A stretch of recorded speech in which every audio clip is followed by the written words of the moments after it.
Assalamualaikum warahmatullahi wabarakatuh. Alhamdulillah pada kesempatan hari ini kita bisa membahas yaitu tentang hadis secara kualitas dan kuantitas.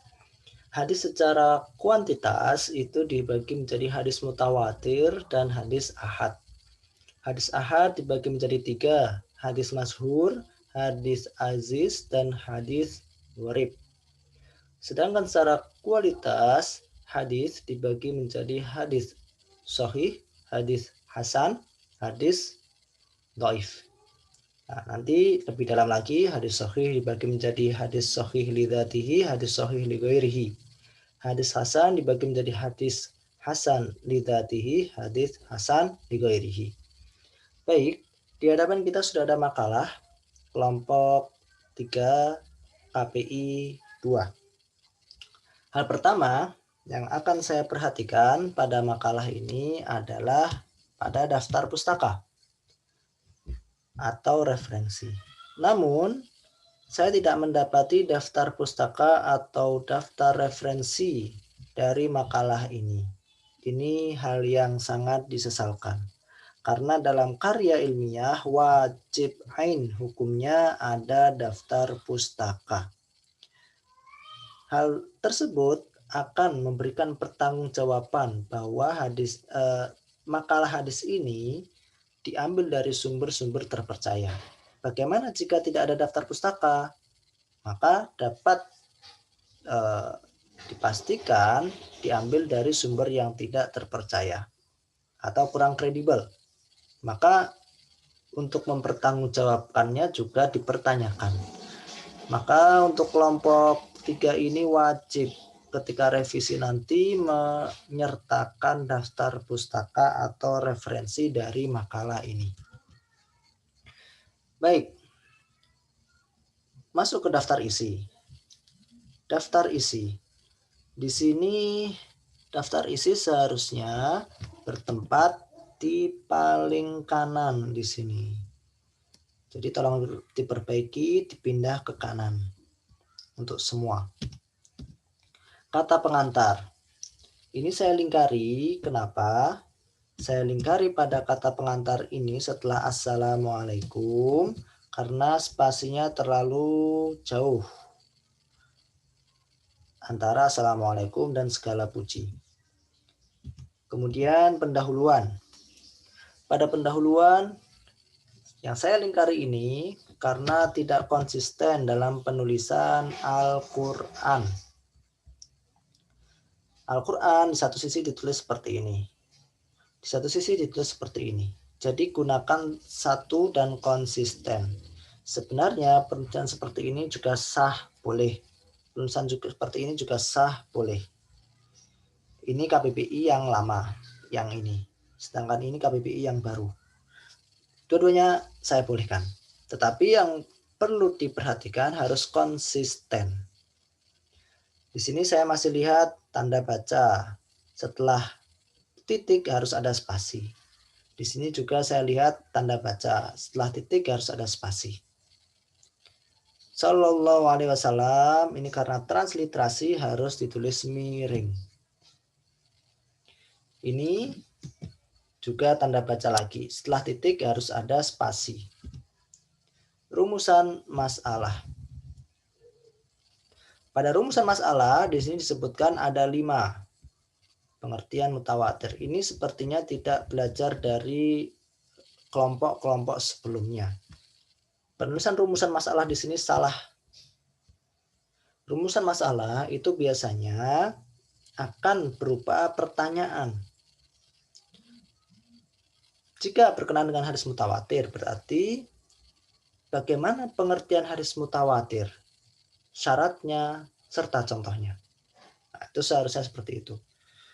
Kemudian jika hadis ahad, bagaimana pengertian hadis ahad? Harus ada pertanyaan. Jadi 5-5-nya ini berupa pertanyaan. Sedangkan tujuan ini adalah menjawab dari rumusan masalah. Jika rumusan masalah ada 5, maka tujuan harus ada 5, tidak seperti ini. Jadi ini rumusan masalah dan tujuannya salah. Kemudian pada pembahasan, saya beri lingkaran di sini karena tidak rata. Harusnya rata menggunakan justify. Di mana letak justify? Justify itu letaknya di sini. Justify. Nah, harusnya rata seperti ini. Kemudian ada beberapa yang perlu diperbaiki juga. Yang berwarna kuning berarti jaraknya itu dalam karya ilmiah tidak boleh dipisah. Kalau kalian menulis di WhatsApp, Facebook, sosial media, dan sejenisnya itu sah-sah saja. Tapi dalam karya tulis tidak boleh terpisah. Setelah koma harus ada spasi. Kemudian cara penulisan mutawatir. Mutawatir ini transliterasi. Karena transliterasi, maka harus ditulis miring. A-nya ini juga panjang, mutawatir. Kemudian berdusta ini juga harus ada spasi setelah titik. Al-Qadhi Al-Baqilani. Dalam transliterasi tidak ada huruf O. Adanya A. Qadhi. Al-Qadhi. Karena ini nama orang. Q-nya besar. Qadhi. Dot. Menggunakan titik bawah. I-nya panjang. Al. Kecil. Strip. Baqilani B besar. A-nya panjang. Baqilani. Tidak double L. A-nya panjang. I-nya panjang. Al-Qadhi Al-Baqilani. Ini transliterasi. Al-Qadhi Al-Baqilani. Ini saya akan menjelaskan sedikit pada bagian yang berwarna abu-abu. Syarat-syarat hadis mutawatir sebagai berikut. Hadis mutawatir itu yang pertama harus diriwayatkan oleh banyak orang. Qadhi Al-Baqilani menetapkan sekurang-kurangnya 5 orang. Astikhori menetapkan minimal 10 orang. Nah, jadi ada yang macam-macam. Ada lagi yang lain mengatakan jumlah yang tidak ditentukan, tapi jumlahnya banyak. Yang penting banyak gitu. Bisa 20, bisa 30, 40, 50, 60. Nah, itu mutawatir. Syarat pertama harus diriwayatkan oleh banyak orang. Kemudian di sini footnote. Nah, ini footnote-nya saya lihat menggunakan footnote manual. Jika menggunakan footnote manual, maka penulisan harus tepat, harus detail, harus jeli. Pada penulisan footnote, judul harus miring. Ulumul hadis ini judul harus miring. Teori hadis ini harus miring karena judul. Jangan sampai ada kesalahan penulisan.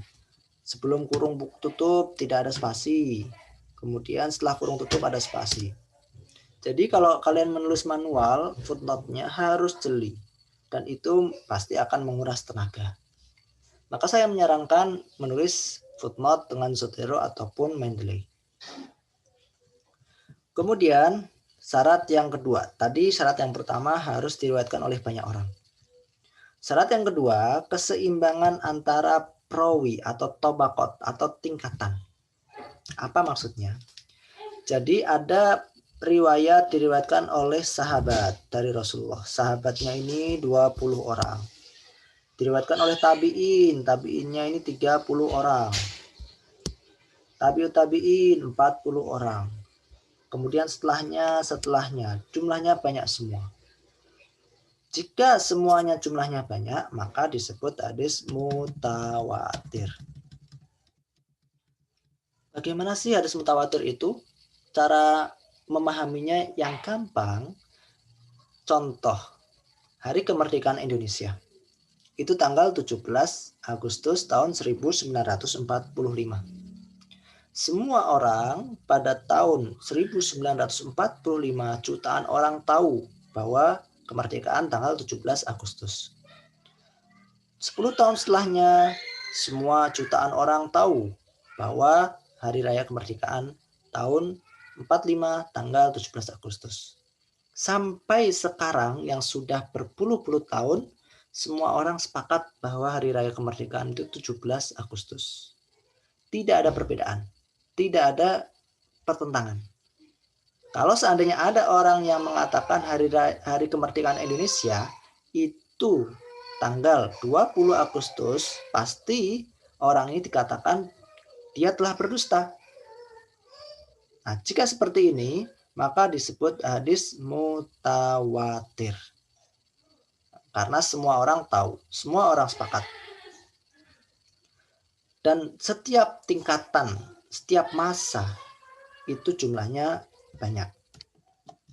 Yang ketiga, dilihat langsung atau secara empiris. Nah, biasanya itu dalam sebuah kejadian. Itu hadis mutawatir yang dilihat oleh banyak orang atau diketahui oleh banyak orang. Contoh hadis mutawatir. Man qadzaba alayya muta'ammidan falyatabawa maq'adahu minan nar. Barang siapa yang berdusta atas namaku, maka hendaklah ia menempati tempat duduk di neraka. Al-Bazzar mengatakan hadis ini diriwayatkan oleh 40 orang sahabat. Kemudian menurut keterangan ulama lain 60 orang sahabat. Tabi'in yang meriwayatkan setelahnya jumlahnya juga puluhan. Tabi'ut tabi'in yang meriwayatkan setelahnya jumlahnya juga puluhan. Jadi karena saking banyaknya tiap tingkatan, maka ini disebut hadis mutawatir. Baik.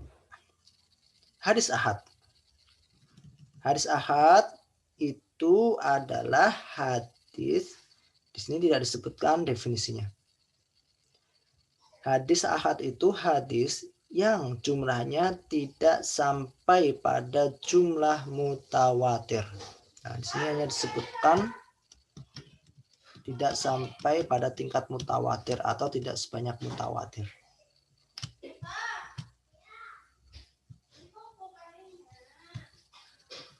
Berdasarkan jumlah tabaqah masing-masing dari perawi tersebut. Hadis ahad dibagi menjadi 3, yaitu hadis masyhur, hadis aziz, dan hadis gharib. Hadis masyhur apabila diriwayatkan oleh 3 orang atau lebih. 3 orang, 4 orang, 5 orang, bahkan sampai 10 orang itu masih masuk hadis masyhur. Contoh, dalam sebuah hadis diriwayatkan oleh sahabat yang berjumlah 20 orang. Tabi'in berjumlah 10 orang. Tabi'ut tabi'in berjumlah 3 orang. Setelahnya 40 orang. Setelahnya 50 orang hingga Imam Bukhari, Imam Muslim. Nah, di sini jumlah yang paling sedikit adalah 3. Walaupun sebelumnya 10, 20, setelahnya 40, 50, tetapi yang paling sedikit adalah 3. Maka ini sudah termasuk hadis masyhur, tidak disebut hadis mutawatir. Hadis ahad masyhur. Hadis aziz. Ini saya singkat saja menjelaskannya. Hadis aziz ini tidak disebutkan definisinya. Hadis aziz itu yang diriwayatkan oleh minimal 2 orang. Kalau tadi masyhur minimal 3 orang. Contoh, sebuah hadis diriwayatkan oleh sahabat jumlah 40. Tabi'in jumlah 30. Tabi'ut tabi'in jumlah 3. Kemudian setelahnya diriwayatkan oleh 2 orang. Setelahnya diriwayatkan oleh 10 orang hingga Imam Bukhari, Imam Muslim. Di sini jumlah yang paling sedikit adalah 2. Maka ini disebut hadis aziz. Karena jumlah yang paling sedikit adalah 2. Hadis gharib. apabila minimal diriwayatkan oleh satu orang. Jadi contoh tadi, sebuah hadis diriwayatkan oleh 40 orang. Tabi'in 30 orang. Tabi'ut tabi'in 1 orang. Setelahnya 10 orang sampai Bukhari Muslim. Nah, ini karena yang paling sedikit satu, maka disebut hadis ahad gharib. Bukan masyhur karena masyhur minimal 3, bukan aziz karena aziz minimal 2, tapi disebut gharib karena minimal 1. Nah, seperti itu. Ini ada gharib mutlak, ada gharib nisbi. Tapi penulis hanya menyebutkan gharib mutlak saja.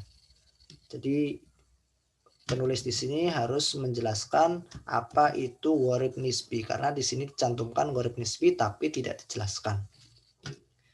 Itu masuk ke revisi nanti. Kemudian hadis sahih. Tadi secara kuantitas, secara jumlah. Sekarang secara kualitas. Secara kualitas sebuah hadis itu dibagi menjadi hadis sahih, hadis hasan, hadis dhaif. Ini yang saya lingkari harus diperbaiki. Seharusnya menggunakan rata justify. Di sini tidak ada footnote sama sekali. Ini kelemahan dalam penulisan. Paling tidak satu halaman harus ada satu footnote. Jadi bisa jadi ada indikasi. Jika tidak ada footnote sama sekali, itu copy paste dari artikel. Apalagi indikasi tersebut dikuatkan dengan paragraf yang tidak rapi. Nah, seperti kiri sini, tidak rapi. Tidak seperti yang sebelum-sebelumnya. Ini mengindikasikan adanya copy paste. Tapi saya husnudon, penulis ini tidak melakukan hal tercela seperti itu. Baik, saya ingin menjelaskan apa itu hadis sahih. Hadis sahih adalah syaratnya pertama, perawinya itu adil. Adil itu bukan diartikan di tengah-tengah. Ini adil bukan bahasa Indonesia. Adil, yang dimaksud dengan adil di dalam periwayatan hadis, pertama dia beragama Islam. Dia sudah mukallaf, baligh. Kemudian selain baligh itu berakal juga termasuk di dalam mukallaf. Kemudian melaksanakan ketentuan agama, sholat, puasa, zakat, memelihara muru'ah. Memelihara muru'ah itu akhlaknya bagus, perangainya bagus. Dia tidak melakukan maksiat. Dia tidak, bahkan sampai kencing berdiri itu sudah menghilangkan muru'ah. Kencing berdiri itu sudah menghilangkan muru'ah. Kenapa? Karena hadis itu perkataan yang mulia, keluar dari mulut atau perbuatan seorang yang mulia, yaitu Rasulullah SAW. Maka yang membawanya, perawi, itu juga harus mulia juga. Jika perawi itu muru'ahnya tidak dapat dijaga, maka hadis tersebut tidak bisa disebut dengan hadis sahih. Masuknya dalam kategori hadis dhaif. Kemudian yang kedua, dhabat. Hafalannya tepat, hafalannya kuat, hafalannya bagus. Ketika Rasulullah bersabda, "Man kadzaba alayya muta'ammidan falyatabawwa maq'adahu minan nar." Diriwayatkan oleh orang setelahnya sampai diriwayatkan oleh Imam Tirmidzi misalkan. Lafadznya sama, "Man kadzaba alayya muta'ammidan falyatabawwa maq'adahu minan nar." Sanadnya bersambung. Sanadnya bersambung. Maksud sanad bersambung itu gimana? Hadis diriwayatkan oleh Rasulullah SAW kepada sahabat. Kemudian diriwayatkan kepada tabi'in, tabi'ut tabi'in, terus sampai perawi Imam Muslim misalnya. Tersambung, tidak ada yang terputus sama sekali. Maka ini disebut hadis sahih. Tidak ada illat. Illat itu cacat. Contohnya apa? Sebuah hadis, innallaha wa malaikatahu yusalluna ala mayamis sufuf. Innallaha, sesungguhnya Allah wa malaikatahu, dan para malaikat, yusalluna, bersolawat, mendoakan, ala mayami sufuf, bagi orang yang berada di saf yang kanan. Hadis ini ada cacatnya. Cacatnya di mana? Perawi salah mendengar. Yang benar bukan ala mayami sufuf, bukan di saf kanan, tetapi ala man yasiluna as-sufuf, bagi orang yang menyambung saf. Nah, ini ada cacat di hadis ini. Meskipun sekilas terlihat sahih, tapi karena ada ilat, ada cacat, maka menjadi dhaif. Syadz. Syadz itu apabila ada dua hadis sahih, ini sahih, yang satu sanadnya kuat, satu sanadnya lemah. Dan kedua hadis ini bertentangan antara yang kuat dan yang lemah. Maka yang diambil adalah yang kuat, sedangkan yang lemah ini disebut hadis syadz. Walaupun secara sanad sahih, tapi karena bertentangan, maka yang diambil hadis yang lebih kuat. Jika kelima syarat ini terpenuhi, perawinya adil, kemudian selain adil, perawinya dhabat, hafalannya tepat.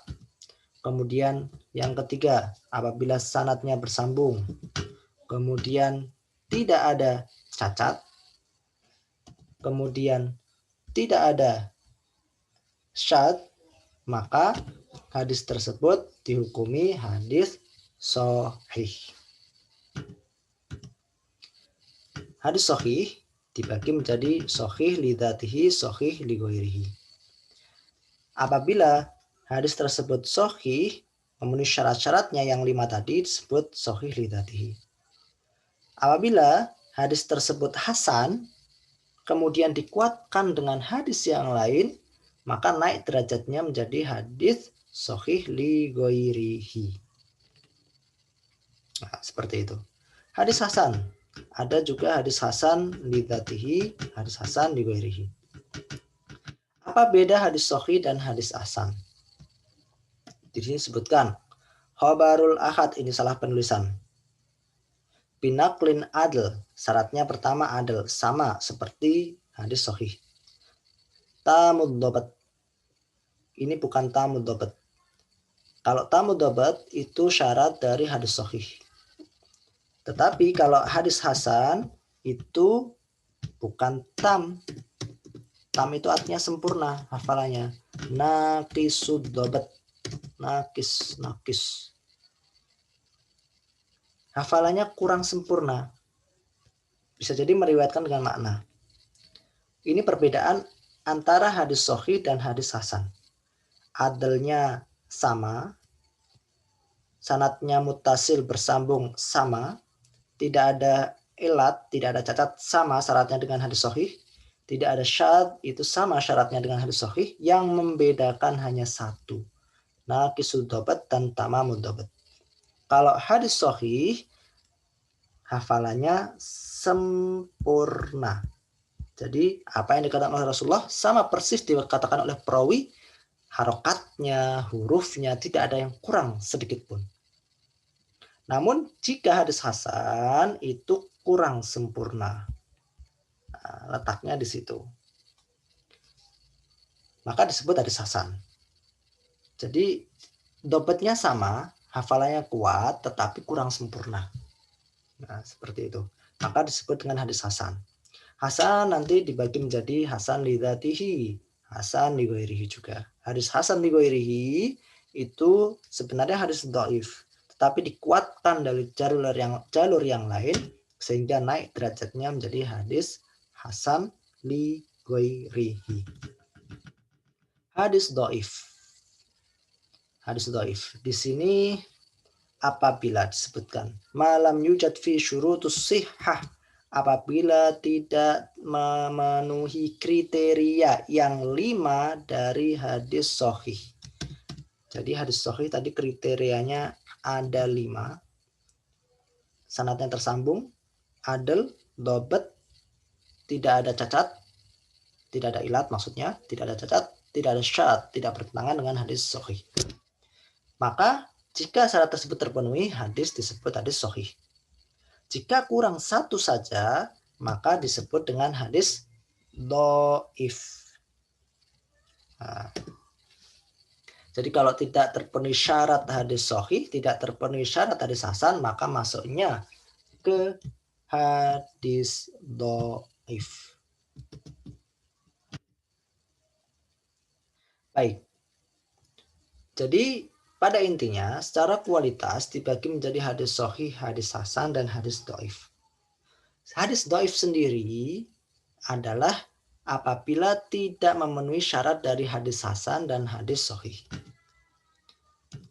Sebab-sebab tertolaknya hadis maka disebut dengan hadis dhaif. Dusta, tertuduh dusta, fasik, kemudian banyak salah dalam hafalan, lengah dalam menghafal, banyak wahm, sehingga menjadi cacat. Nah, itu syarat-syarat dari hadis itu beberapa ciri-ciri dari hadis dhaif. Sanadnya tidak tersambung, gugur pada sanad pertama. Ini makalah ini kurang detail, tidak ada contoh-contohnya. Hadis mu'allaq itu contohnya bagaimana? Jadi hadis mu'allaq itu apabila ada sebuah hadis dari Rasulullah SAW, sahabatnya tidak disebutkan, tabi'in tidak disebutkan, tabi'ut tabi'in tidak disebutkan, tiba-tiba langsung qala Imam Tirmidzi, jadi perawi terakhir.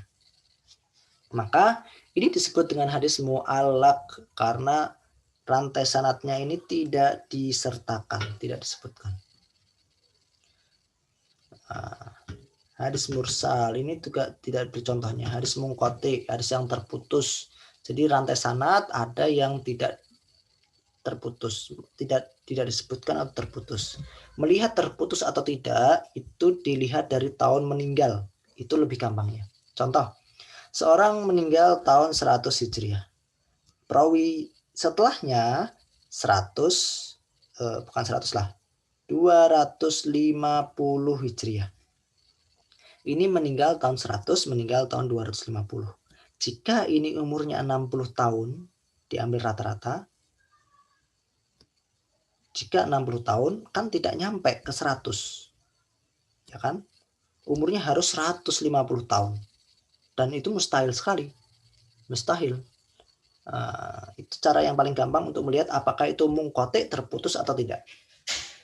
Selain itu ada cara yang lain, mendengarkan penjelasan dari para imam ahli hadis seperti Imam Dhahabi, Ibnu Hajar al-Asqalani dan sebagainya. Nah, ini contoh. Ini di bawahnya ternyata contohnya. Oh, ini bukan contoh, definisi saja ternyata.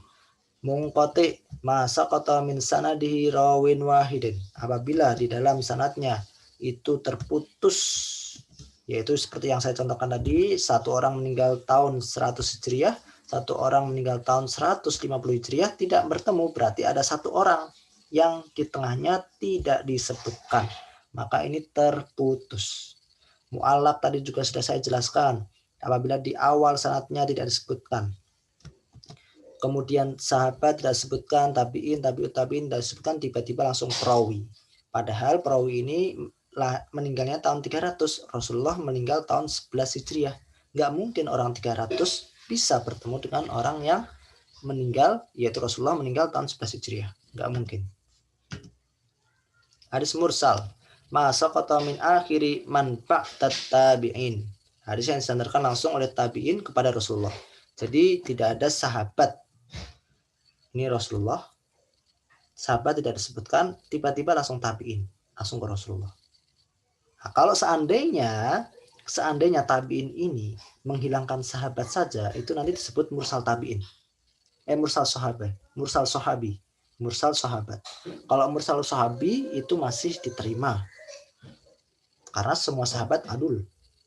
Tapi kalau seandainya tiba-tiba tabi'in ini ternyata ada tabi'in yang lain, dia ngambil dari sini sebenarnya, baru ke sahabat, baru ke Rasulullah, ya ini yang tidak terima. Ini yang menjadi hadis dhaif. Nah, seperti itu. Ini hadis mursal. Penjelasannya lebih dalam lagi ada. Kemudian mu'dhal. La tufadiluna bainal anbiya. Hadis yang gugur, dua orang sanadnya atau lebih secara berturut-turut. Rasulullah, sahabat. Tabi'in tidak disebutkan. Tabi'in tidak disebutkan. Kemudian disebutkan lagi. Hilang dua orang. Maka ini disebut dengan hadis mu'dhal. Hadis mudallas. Hadis mudallas itu, tadlis itu artinya menyembunyikan cacat. Dia mengatakan sebuah hadis. Perawi ini mengatakan sebuah hadis, saya ngambil dari guruku yang syekh ini. Padahal sebenarnya dia ngambilnya dari guru yang ini. Guru yang ini bagus, guru yang ini jelek. Maksudnya hafalannya, perangainya jelek. Tapi dia yang sebenarnya ngambil dari sini, tidak disebutkan guru yang ini disembunyikan. Dia menyebutkan dari guru yang bagus ini. Nah, jadi dia menyebutkan an syekhi yang ini. Sedangkan sebenarnya yang ini yang dia ambil dari guru yang ini. Dia menyembunyikan cacat. Disebut mudallis. Mudallis itu orangnya, mudallas itu hadisnya. Dhaif, karena tidak adanya syarat adil, yaitu hadis maudhu. Maudhu itu hadis yang palsu, tidak berasal dari Rasulullah SAW. Matruk, hadis yang ditinggalkan apabila diriwayatkan oleh perawi yang tertuduh dusta. Mungkar, apabila sanadnya terdapat perawi yang buruk kesalahannya, terdapat kelengahan, tampak kefasikannya, dan berlawanan dengan hadis ma'ruf yang sahih, maka hadis mungkar ini ditolak. Baik, ini penutup juga masih harus ada perbaikan, kanan ini kurang rapi. Makalah ini butuh banyak revisi karena referensi tidak ada, penulisan tidak rapi, kemudian footnote juga masih banyak sekali kesalahan. Jadi masih ada kesempatan untuk merevisi. Nanti akan saya share mungkin di akhir semester makalah link untuk makalah revisian. Jadi silakan diperbaiki. Untuk kelompok setelahnya, tolong hal-hal yang kurang pada makalah ini atau kesalahan-kesalahan pada makalah ini jangan diulangi lagi. Semoga penjelasan ini bermanfaat bagi kita semua. Akhirul kalam, assalamualaikum warahmatullahi wabarakatuh.